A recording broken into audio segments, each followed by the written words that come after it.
The carbon cycle is nature's way of recycling carbon atoms through Earth's living organisms, soil, water, and atmosphere. Plants play a crucial role by absorbing carbon dioxide during photosynthesis, converting it into energy and releasing oxygen as a byproduct.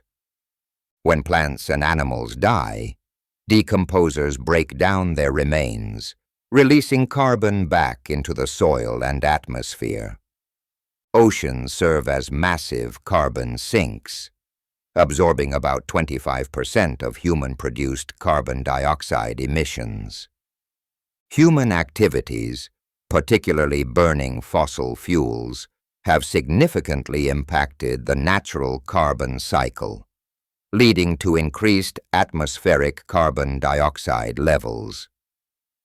Maintaining a balanced carbon cycle is essential for Earth's climate stability and the survival of all ecosystems.